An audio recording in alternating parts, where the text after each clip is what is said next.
두 번째 이야기입니다. 네, 문화를 통해서 가치를 확산시키고 뇌를 통해 실제적 변화를 만든다.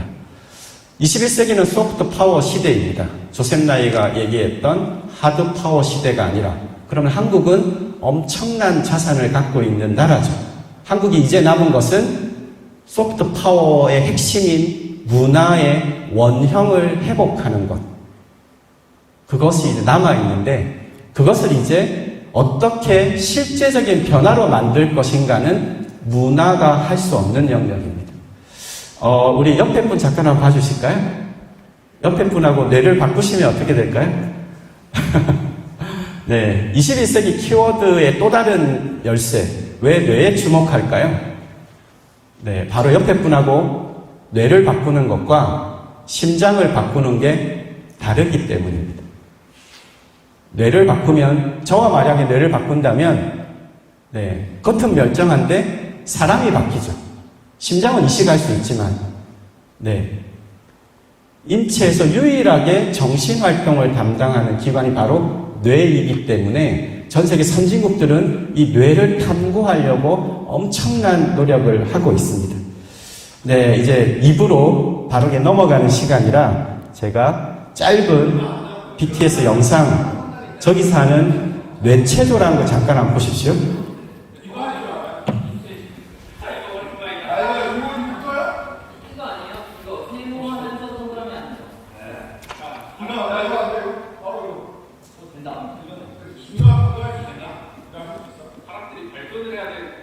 네, 잘 보셨습니까? 잠깐 뇌를 테스트도 하고 깨우는 시간을 짧게 한번 갖겠는데요. BTS 하는 거 잠깐 보셨죠? 자, 오른손 주먹을 한번 들어보실까요? 네, 주먹을 이렇게 쥐고 한번 움직여 보실까요? 이렇게 오른쪽 손, 팔, 다리를 움직이면 어느 쪽 뇌가 반응할까요? 네, 네. 왼쪽 좌뇌의 운동 피질이 반응합니다. 그러면 왼손은 보는 이렇게 한번 문질러 볼까요?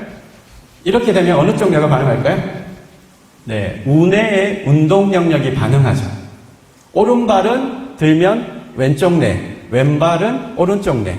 그래서 지구상에서 유일하게 이족 보행을 하는 게 할 수 있는 생명체가 인간밖에 없습니다. 그래서 우리가 바르게 서는 거, 바르게 걷는 거, 바르게 앉는 거, 이것이 뇌 건강의 기본입니다. 눈을 감고 한 발을 들고 이렇게 있는데 막 흔들린다. 노화의 신호라고 얘기하죠. 균형감의 상실은 노화의 신호입니다. 이 테스트는 나중에 한번 하고요. 자, 오른손 주먹, 왼손 보. BTS보다 잘 하는지. 주먹은 두드리고 보는 위아래로 하는 겁니다. 자, 같이 한번 해볼까? 동시에. 네, 이렇게 하지 마시고. 네, 주먹은 두드리고 왼손은 위아래. 네, 제가 바꿔라고 하면 이제 바꾸시는 거예요. 자, 하나, 둘, 셋, 바꿔! 왼손은 두드리고, 오른손은 위아래. 이렇게 하지 마시고요. 네, 요렇게. 네, 좌우뇌 유연화가 잘 되시나요? 자, 바꿔! 네, 한 번만 해보겠습니다. 오른손 두드리고, 자, 바꿔! 왼손 두드리고. 이렇게 당당하게 하시는 분. 네, 박수. 네, 당당하게 하는 거 좋습니다.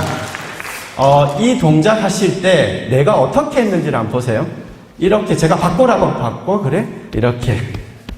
생각이 먼저 돌아갔는지, 제가 이게 바꾸라고 했을 때, 이렇게. 몸이 먼저 반응했는지. 뭐가 먼저 반응하셨습니까? 네. 바꿔? 그래? 왼손 두드리. 네. 생각이 먼저 반응하죠. 이거를 10대나 전후에 자녀가 만약 있으시면, 아이들에게 해보면 어떻게 하냐면요. 아이들은 거의 대부분 바꿔라고 하면 이렇게 합니다. 몸이 먼저 반응해요. 왜 여러분들은 생각이 먼저 반응할까요? 네, 성인이니까. 나이가 들었으니까. 뭔가 새로운 상황에 부닥치면 한 발 다가가지 않고 한 발 물러서시죠. 왜냐? 호기심은 작년보다 늘었습니까? 줄었습니까? 조금 줄었겠죠. 나이가 들수록 호기심은 높아지죠. 나이가 많을수록 호기심은 줄어들되 두려움은 커집니다. 이거는 생명작용의 현상입니다. 나이가 들어가지고 호기심이 넘치고 뭔가 오픈마인드 별로 없죠. 10대들 보고 우리가 너 너무 편견이 심해 이런 얘기 하지 않습니다. 왜? 뇌가 한참 발달할 나이기 때문에 그런 게 일어나기 쉽지 않죠. 하지만 40대가 되고 50대가 되면 우리 직장 부서에 보면 저분 편견이 너무 심해. 말이 안 통해. 막 이런 얘기를 하는 것은 나이가 들어가면 있을 수 있는 두뇌의 특징인데 브레인 파워, 이제 소프트 파워를 기르는 열쇠에 대해서 얘기를 좀 마무리해보자 합니다. 소프트 파워, 브레인 파워 얘기하면 이 사람을 빼놓을 수가 없죠. 오늘날 영국의 GDP를 넘어섰다는 바로 애플 신화의 주인공 스티브 잡스입니다. 우리가 스티브 잡스는 너무나 잘 알고 있지만 스티브 잡스의 저 유명한 사진에서 담겨있는 어떻게 저렇게 직관, 영감 많죠? 사물 개념의 단순함, 미니멀라이즘의 극치, 애플을 얘기하죠. 시가총액이 지금 한국의 4배가 넘어섰습니다. 한국 전체 GDP의 4배가 애플 한 기업의 시가총액입니다. 기존 틀의 파괴와 창조. 저 유명한 사진은 애플을 창립하고 전 세계 애플의 이 임팩트를 알리고 나서 실제 스티브 잡스의 집에 가서 찍었던 그 유명한 사진입니다. 오직 나에게 있는 것은 한 잔의 차와 음악과 저 공간뿐이다. 네. 스티브 잡스의 브레인 파워의 원천은 과연 무엇이었을까요? 스티브 잡스의 히스토리에 그 답이 있습니다. 스티브 잡스는 미혼모의 아들이라는 걸 알고 나서 엄청난 방황을 했죠. 히피 생활도 합니다. 고등학교 때. 그리고 인도 여행도 갑니다. 유명한 요기를 만난다고. 요기는 만나지 못하고 다시 돌아와서 또 방황을 하죠. 그렇게 하다가 찾아갔던 그곳이 바로 1975년 샌프란시스코의 하이쿠 선원이라는 곳인데요. 바로 여기에서 스티브 잡스의 평생의 스승으로 모셨던 이 사진의 주인공 오토가와 고분 선사, 일본의 젠의 마스터입니다. 일본의 선불교, 인도 불교가 중국으로 가서 중국에서 한국으로 와서 한국에서 일본으로 전해진 그 불교가 일본에서는 젠이라고 하는 일본식 불교가 되었다고 하는데요. 그 일본 젠의 마스터 중에 한 사람이었던 오토가와 고분 선사를 만나게 됩니다. 여기서 1년을 가열차게 수련을 합니다. 일본의 젠 명상을 수련을 하죠. 그리고 바로 그 다음에 76년에 애플을 창립합니다. 이 일화에는 이런 얘기가 있다고 합니다. 스티브 잡스가 오토가 고분 선사를 찾아가서 나는 일본으로 가고 싶다. 젠에 귀의하고 싶다. 그랬을 때 이 오토가 고분 선사는 깨달음의 구도의 길과 기업가의 길은 다르지 않으니 너는 기업을 통해서 너의 각성을, 너의 깨달음을 전해라.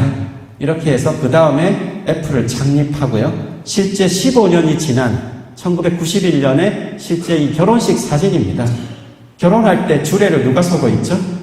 이 오토가 고분 선사 자신의 스승을 주례로 모셔서 결혼식을 하게 됩니다. 그리고 2002년 이 선사가 사망할 때까지 자신의 영적 스승으로 모셨죠. 스티브 잡스가 가졌던 그 영감, 직관, 통찰의 그 원천은 서구의 교육 방식이 아니었습니다. 서구에는 명상의 역사가 없죠. 서구의 유럽의 역사 중에 명상이 왜 없겠습니까? 왜 호흡에 대한 문화가 왜 없을까요?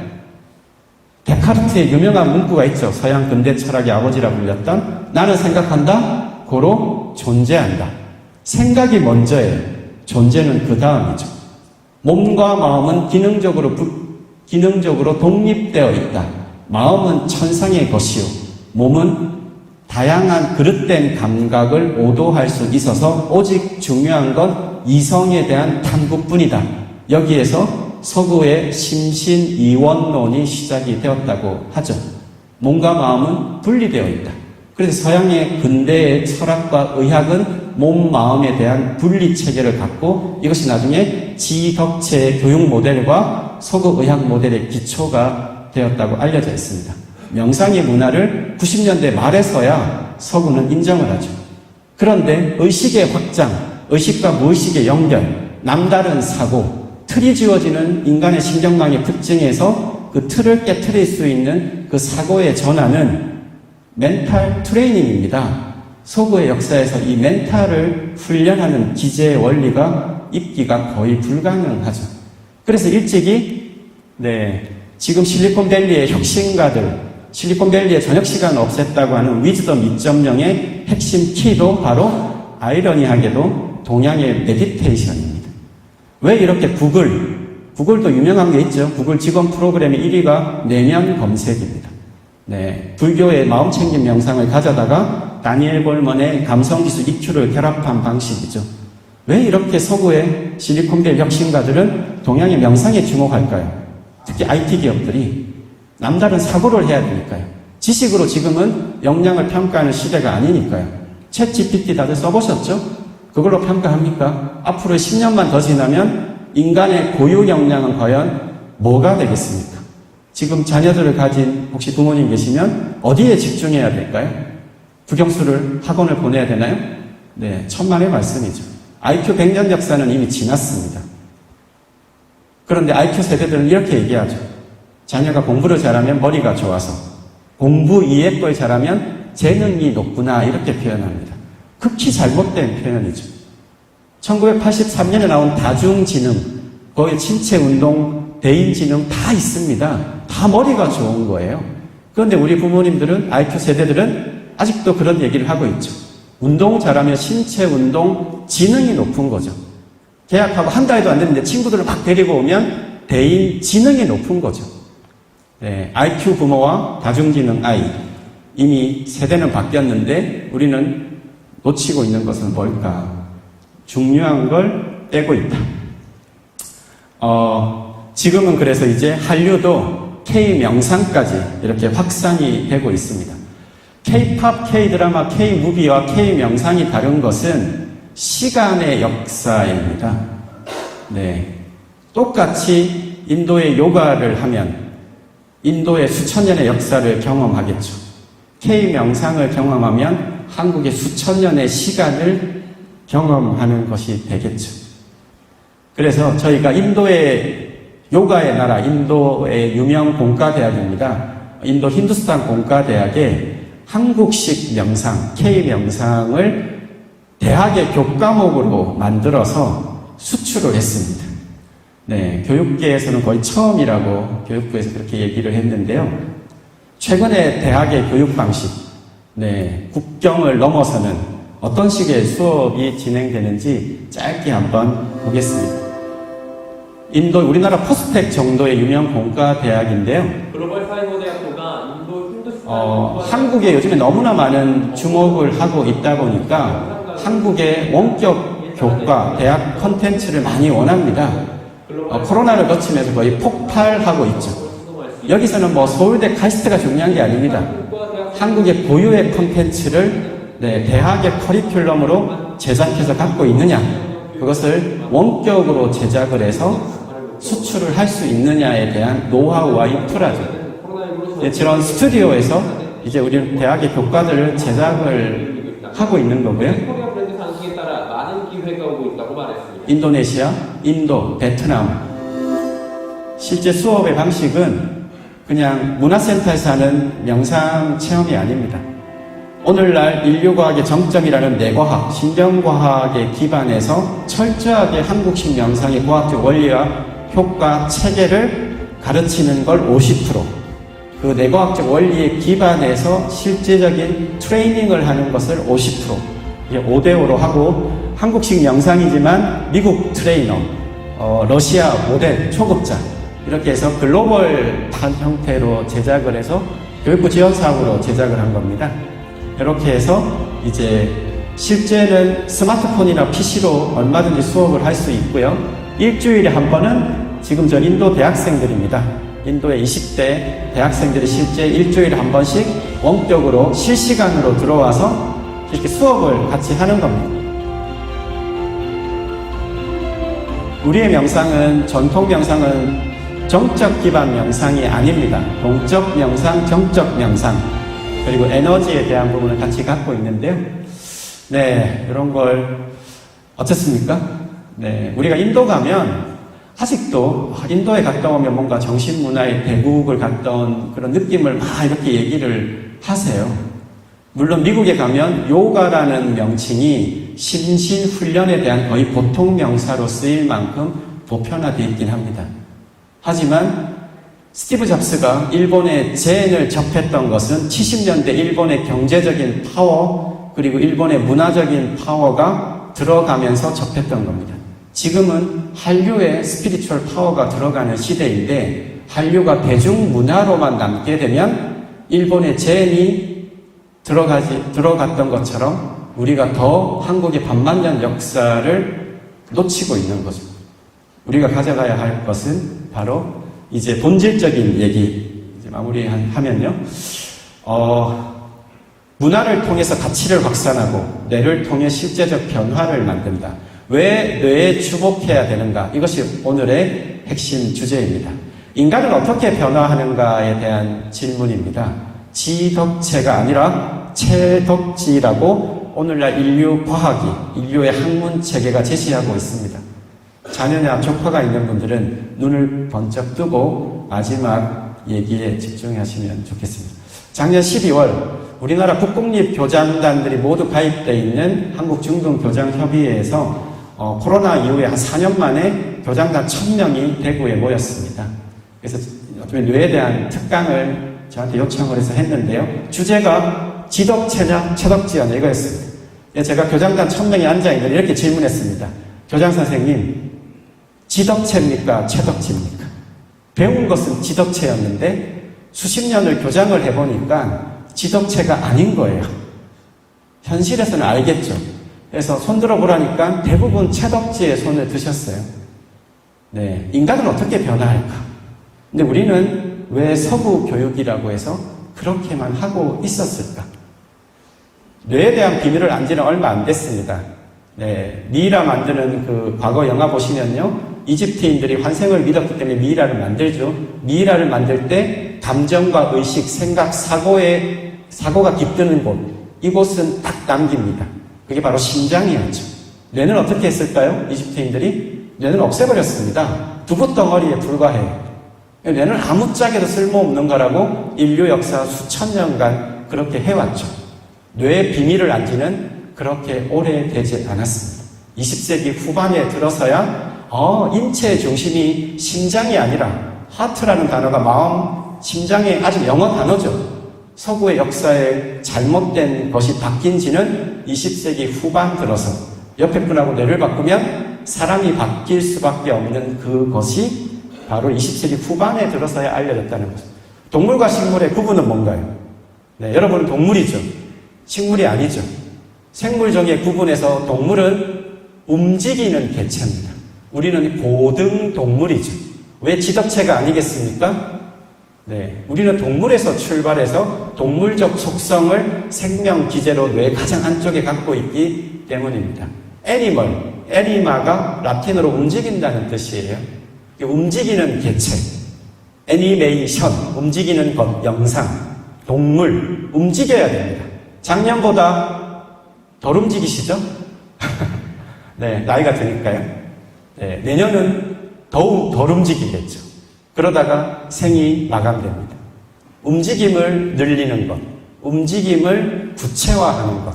어린아이들은 엄청나게 움직이죠. 그런데 오늘날 인류의 과학은 이 뇌라는 건 왜 생겼을까? 여기에 질문을 오랜 시간 던졌습니다. 저기 보이는 것 다 동물이죠. 동물이에요. 어떤 동물입니까? 집안에서 요즘 많이 기르는 반려동물, 포유류, 조류, 파충류. 인간의 뇌의 가장 안쪽을 파충류의 뇌라고 부르고요. 중간층을 포유류의 뇌, 바깥쪽을 영장류의 뇌, 이렇게 진화적으로 부르는데요. 더 아래쪽, 양서류, 동물이죠. 멍게, 동물인가요? 멍게 드시죠? 바다가 가까우시니까. 멍게는 뇌가 있을까요? 없을까요? 네. 멍게는 뇌가 있습니다. 동물이죠. 해파리, 동물이에요. 해면 동물. 멍게는 뇌가 있는데요. 횟감 드실 때는 없어요. 바위에 떠다닐 때, 유생일 때, 어린 멍게들은 원시 뇌가 있다가 바위에 이렇게 탁 붙으면 자기 뇌를 없애버립니다. 멍게가 바위에 붙고 나서 뇌를 없애버리는 이유는 뭘까요? 여기에 뇌의 비밀이 있죠. 네. 더 움직일 필요가 없으니까. 움직임의 다양성과 복잡성. 점점 움직임을 다양하게 컨트롤. 해파리, 신경 그물이 처음 생겨나는 곳입니다. 바다에 있다가 이렇게 사람이 헤엄치다가 막 쏘죠. 동시에 여러 가지 수백 개의 촉수를 한 방향으로 딱 쏩니다.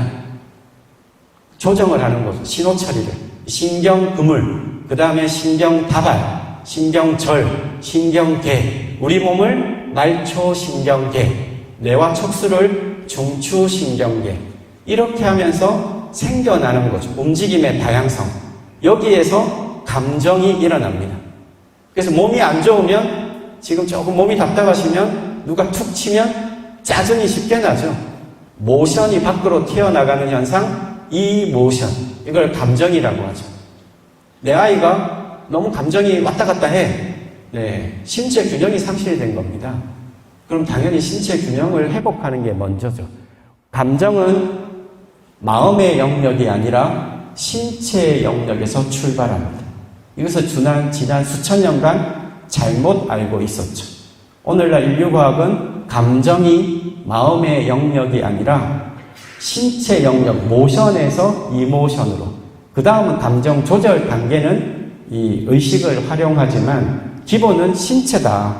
인간은 움직임의 극한, 사지의 말단을 조절할 수 있고요. 감정에 대한 조절 기제를 갖고 있고요. 언어를 갖고 자의식을 갖고 있는 겁니다. 강아지가 1년 전에 난 어떤 강아지였어. 3년 후에 난 어떤 고양이가 될 거야. 이런 거 하지 못하지 않습니까? 그래서 현재의 시간만을 살죠. 천년 전의 호랑이, 지금의 호랑이 다르지 않습니다. 왜? 뇌가 안 바뀌거든요. 여러분은 1년 전에 여러분과 1년 후 여러분을 떠올릴 수도 있고 꿈꿀 수도 있죠. 그게 인간입니다. 그러니까 오늘날 변화를 얘기한다면, 네, 뇌를 빼놓고 얘기하는 것은 어불성설입니다. 지금 왜 이런 묻지마 폭력부터 이런 문제가 많이 일어납니까? 스트레스? 네, 제대로 된 균형적이고 통합적인 두뇌 발달을 안 한 겁니다. 이렇게 아이들이 태어나서 이렇게 막 기고 움직이는데 초기 보행기가 처음 나왔을 때 엄마들이 보행기를 엄청 태웠어요. 그래서 보행기가 나왔던 그 해에 아이들의 운동 발달이 더뎠습니다. 인간은 태어나서 열심히 움직여야 되고요. 열심히 상호소통해야 되고요. 열심히 나중에 인지학습을 해야 되는데 순서가 잘못되면 두뇌의 불균형성이 생깁니다. 6세가 되면 약 1kg가 되는데요, 뇌가. 여러분 성인들 한 1.4kg 정도 됩니다. 약 90%는 6세면 다 커진다는 거예요. 어떻게 키울 것이냐. 지금은 뇌에 주목해야 된다. 그래서 이걸 잘못하면 이런 문제들이 일어납니다. 대한민국은 세계 최고의 국제학업 성취도 평가를 가진 국가이지만 이런 문제를 동시에 안고 있습니다. 왜? 엄청난 불균형을 집중적으로 압축적으로 해왔으니까. 성과를 엄청나게 잘 내는 학생들도 있지만 그렇지만 않은 학생도 있죠. 카이스트 서울대 가서도 자살하는 학생들이 나오죠. 어중간한 데서는 자살 안 합니다. 엄청난 스트레스를 넘치게 받되 견디지 못하는 학생들인 것. 이런 대한민국의 교육의 문제, 이렇게 가면 되겠습니까? 1%를 위한 대한민국의 교육은 지덕체 교육 모델에서 왔습니다. 이제는 대한민국 전통의 국가인재 교육 방식으로 바꿔야 될 때죠. 다행스럽게 초등학교에 학생 스포츠 클럽이라는 게 생겼어요. 중학교에 가면 자유학년제라는 것도 하고 있습니다. 이제 고등학교 가면 고교학점제라는 것도 이제 곧 실현이 되죠. 전체 흐름은 맞으나 구체적인 것은 아직도 요원하다. 네, 인간의 마지막 특징은 요겁니다. 훈련하면 변화한다. 20세기 뇌과학이 밝혀낸 가장 위대한 성과라고 하는 것이 바로 훈련하면 변화하는데, 네, 이것의 문제는 바로 여기에 있습니다. 여러분이 산길을 가다가 저 두 길을 만나면 어디 길을 가시겠습니까? 네, 오른쪽 가시겠죠? 근데 왜 오른쪽을 주로 갈까요? 네, 첫 번째, 안전해 보이니까.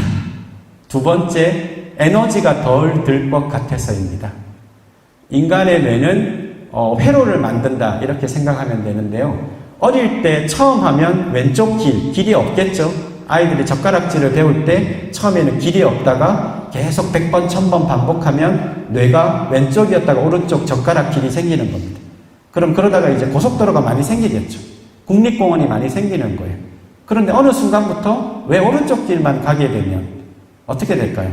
익숙한 걸 찾고 쉬운 길을 택하고 에너지를 덜 쓰는 길, 안전한 길, 그렇게 가게끔 뇌가 그렇게 가이드를 하는 겁니다. 지금의 나의 행동, 사고의 선택이 나의 선택일까요? 여러분이 지난 시간 살아왔던 행동과 사고, 경험과 지식의 축적이 만든 여러분의 뇌가 여러분의 지금의 행동, 사고의 패턴을 거의 결정하다시피 합니다. 그래서 나이가 들면 시간도 빨리 가요. 왜? 비슷비슷한 패턴을 가지고 사니까. 50대, 60대가 되면 시간이 듬성듬성 가는 것 같습니다. 뇌는 비슷하면 하나로 취급을 하거든요. 그래서 시간이 빨리 가게 보입니다. 압축적으로 느껴지니까. 이것을 극복하는 것. 네. 뇌를 훈련하는 원리와 체계를 이해할 필요가 있죠. 그래서 마지막으로 정리하면 21세기 마음과 행동 변화의 열쇠는 브레인입니다. 그래서 전 세계가 여기에 뛰어들고 있습니다. 뇌의 신비를 알면 모든 것을 해결할 수 있을 것 같으니까. 사이코패스 문제부터 집중력, 몰입, 모든 것들을 창의성, 정서 이런 거 다 해결할 수 있을 것 같으니까. 그런데 뇌의 기능과 구조를 안다고 뇌에 쓰는 원리를 아는 건 아닙니다. 그래서 우리나라는 내연구 촉진법을 1차부터 지금 3차식인데요. 대한민국 정부가 발표한 내연구 촉진법 3차는 슬로건이 중요합니다. 뇌활용 시대로의 진입. 이제는 활용의 시대다. 왜냐? 뇌가 과학자와 의사의 영역이 아니죠. 내가 지금 쓰는 거 아닙니까? 내가 잘 써서 여기까지 오신 거죠. 더 잘 쓰면 또 더 나은 남은 인생을 살겠죠. 그런데 우리나라는 잘한 게 있어요. 이거는 참으로 잘한 건데요. 세계 최초로 두뇌 훈련 분야의 국가 공인 자격 제도화를 처음으로 시켰습니다. 바디 앤 마인드, 몸과 마음의 트레이닝, 감정의 조절, 스트레스의 관리, 집중력의 향상, 몰입의 증가, 이런 모든 것들을 이제 두뇌의 작용인데, 두뇌 훈련 국가 공인 자격 제도를 2009년에 교육부가 통과시켰습니다. 세계 최초입니다. 국가 공인 자격 제도를 해놓은 것을. 이것을 발급하는 연구하고 했던 곳이 바로 한국내과학연구원이고요. 한국내과학연구원은 2007년에 UN 경제사회이사회 특별협의치기관에 지정된 한국의 최초의 민간 뇌 연구기관입니다. 아주 이례적이죠. 그리고 국가공인 브레인 트레이너를 발급하는 곳이 바로 국제뇌교종합대학원인데요. 한국은 뇌과학은 선진국을 따라가고 있습니다. 한 세계 10위권 정도라고 얘기를 하죠. 한국의 국력과 비슷한데요. 하지만 뇌 활용 분야에서만큼은 세계의 선점적 지위를 갖고 있습니다. 뇌교육의 학사, 석사, 박사, 학위 과정을 갖춘 대학원을 세계에서 최초로 설립한 나라가 바로 한국입니다. 의미가 굉장히 크죠. 왜냐? 21세기는 뇌 시대이고 변화를 할 때 이제 뇌를 빼놓고 얘기할 수가 없기 때문이죠. 그래서 이런 뇌교육학과, 또 명상치료학과, 명상의 종주국으로서 이제 단열에 제대로 서야겠다. 뇌 활용 분야에서는 한국이 뇌교육의 학문화를 글로벌화 해야겠다. 모든 학문은 소국 걸 갖고 왔지만 대한민국이 이제 남을 따라갈 나라가 아닙니다. 새로운 길에서 새로운 것을 해가야 되지 않겠습니까? 언제 지금 남 따라가서 새로운 가치를 만들겠습니까? 그래서 유엔에 제출한 유엔 보고서에 이 문구가 있습니다. 뇌교육은 뭐냐? 한국의 반만년 정신문화적 자산과 21세기 뇌의 만남입니다. 고대 한국의 조상들은 인간과 자연의 합일 사상을 강조한 천지인, 몸과 마음을 분리하지 않고 함께 다스렸던 심신상수, 인간 의식 성장의 원리와 방법론인 수승화강, 심기혈정, 정충기장, 신명 등을 생활 문화로 체득해 왔습니다. 이렇게 한국어, 영어, 일어로 유엔의 국제 공적 문서로 유엔에 보고가 되어 있습니다. 마지막인데요. 한국은 뇌 시대를 선도할 수 있습니다. 뇌과학이 아니라 뇌 활용 분야에서요. 여기에 강제인회, 내릴감 있을제 너희할 때 머리할제 뇌자인데요. 3.1 신고라는 한민족의 고대 문헌에 이미 뇌라는 글귀가 들어가 있습니다. 그래서 2008년에 유엔에서 이런 국제 컨퍼런스를 할 때 세계적인 뇌과학자가 이런 얘기를 했습니다. 당신네 한국은 뇌과학은 늦었는데 뇌에 대한 통찰과 해안은 오히려 우리보다 훨씬 앞서 있는 것 같다. 왜? 서구의 오랜 역사에서 뇌를 얘기하지 않았거든요. 그런데 우리는 수천 년 전에 이 뇌를 얘기했으니까요. 네, 제가 서두에 이런 얘기를 했습니다. 21세기 대한민국이 가진 가장 커다란 자산은 20세기 한국이 걸어온 길이다. 아닙니다. 21세기 대한민국이 가진 가장 커다란 자산은 한민족의 반만년의 정신문화적 유산입니다. 태안의 기적을 1시간 거리에 또 K스피릿의 전당을 천안에 자리한 이 충남도청이 여기에 공무원 분들이 K스피릿의 가치를 알고 정신 한류를 깨우는 그런 전국 최고의 지자체가 되기를 소망합니다. 네, 오늘 감사합니다.